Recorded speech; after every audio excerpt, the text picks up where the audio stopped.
ఆకాశవాణి ప్రాంతీయ వార్తలు చదువుతున్నది కోండ్రు భరత్ రత్నాకర్. ముఖ్యాంశాలు: భారత్ ఫిజీ దేశాల మధ్య దౌత్య సంబంధాలను బలోపేతం చేసేందుకు భారత్ కట్టుబడి ఉందని రాష్ట్రపతి ద్రౌపది ముర్ము పేర్కొన్నారు.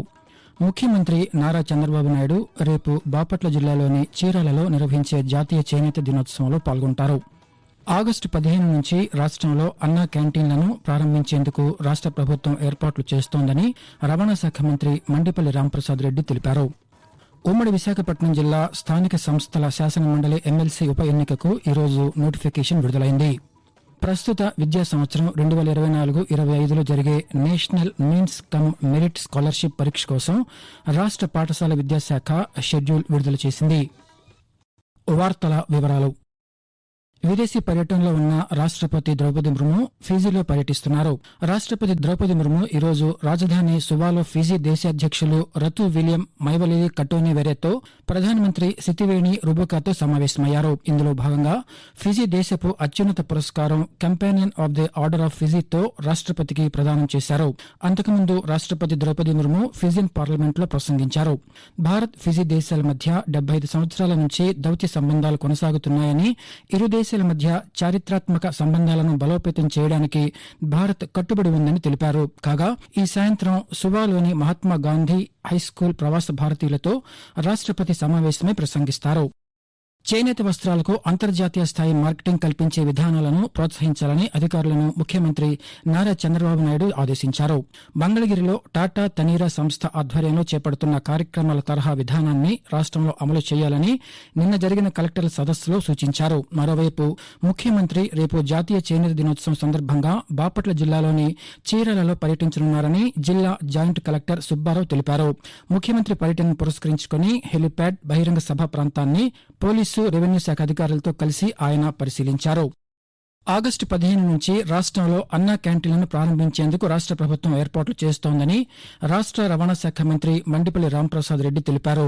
తిరుమల శ్రీ వెంకటేశ్వర స్వామిని కుటుంబ సమేతంగా మంత్రి ఈరోజు దర్శించుకున్నారు. అనంతరం ఆలయం వెలుపల మంత్రి పాత్రికేయులతో మాట్లాడుతూ ఎన్నికల్లో ఇచ్చిన అన్ని హామీలను అమలు చేసేందుకు ప్రభుత్వం కట్టుబడి ఉందని తెలిపారు. మహిళలకు ఉచిత బస్సు విధి విధానాలపై అధ్యయనం చేస్తున్నామని మంత్రి పేర్కొంటూ, ఆగస్టు 15వ తారీఖున ఎన్టీఆర్ క్యాంటీన్ ను మరొకసారి ప్రారంభించేదానికి మా ప్రభుత్వం సిద్ధంగా ఉంది. ఏ హామీలు మేము చెప్పామో ఆ హామీలన్నీ ఒకటొకటి నెరవేరుస్తున్నాం. దానిలో భాగంగానే ఉచిత బస్సు ప్రయాణం అనేది పక్కల రాష్ట్రాలైన తెలంగాణ, తమిళనాడు, కర్ణాటకలో ఇస్తున్నారు. మన రాష్ట్రంలో అది ప్రవేశపెట్టే రోజుకి ఎక్కడ 1% కూడా తప్పు జరగకుండా ఆ రాష్ట్రాల్లో పర్యటించి ఏ విధమైన మార్పులు చేర్పులు చేయాలో మా అధికారులు అయితేనే మేమైతే ప్రయత్నిస్తున్నాం. అతి త్వరలోనే మన రాష్ట్ర మహిళామూర్తులందరికీ ఈ ఉచిత ప్రయాణాన్ని అతి త్వరలోనే ఈ రాష్ట్రంలో తీసుకొస్తున్నాం.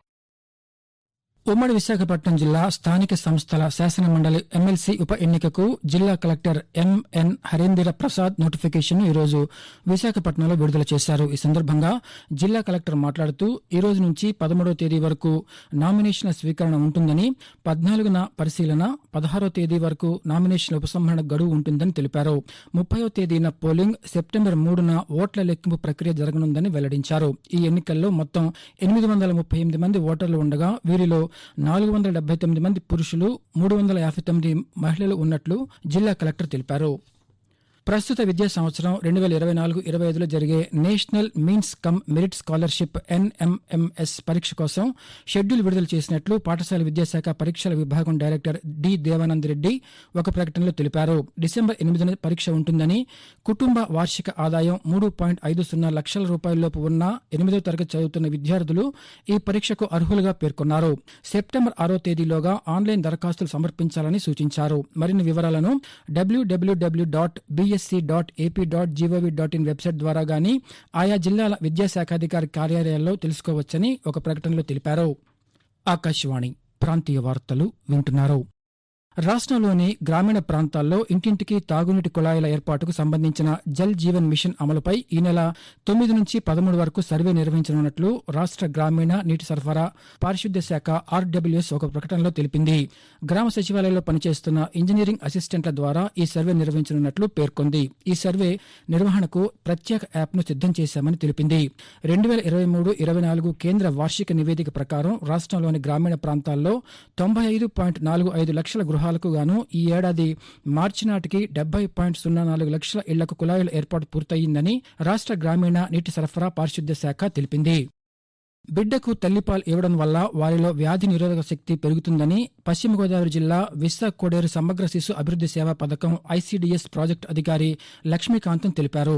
విశాఖ కోడేరు సమగ్ర మహిళా శిశు సంక్షేమ శాఖ కార్యాలయంలో జాతీయ తల్లిపాల వారోత్సవాల సందర్భంగా అవగాహన కార్యక్రమాన్ని నిర్వహించారు. ఈ సందర్భంగా ఆమె మాట్లాడుతూ బాలింతలకు, గర్భిణులకు తల్లిపాల ప్రాధాన్యతను కార్యక్రమాలను నిర్వహిస్తున్నామని తెలిపారు.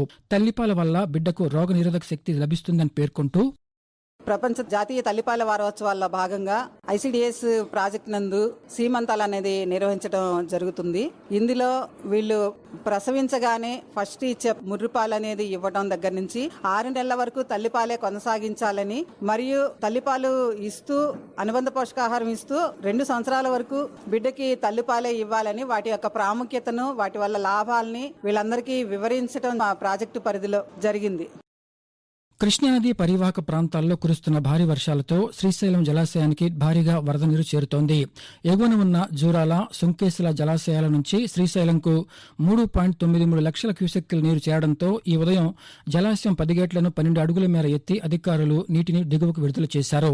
శ్రీశైలం జలాశయం ప్రస్తుత నీటి మట్టం 883 అడుగులు ఉండగా ప్రస్తుతం నీటి నిల్వ 204.35 టీఎంసీలుగా నమోదైందని, కుడి, ఎడమగట్టు జల విద్యుత్ కేంద్రాల్లో విద్యుత్ ఉత్పత్తి కొనసాగుతోందని అధికారులు తెలిపారు. సికిల్ సెల్ ఎనీమియా వ్యాధిపై గిరిజన ప్రాంత ప్రజల అవగాహన కలిగి ఉండాలని చింతూరు సమీకృత గిరిజన అభివృద్ది సంస్థ పథక సంచాలకులు కె కావూరి చైతన్య తెలిపారు.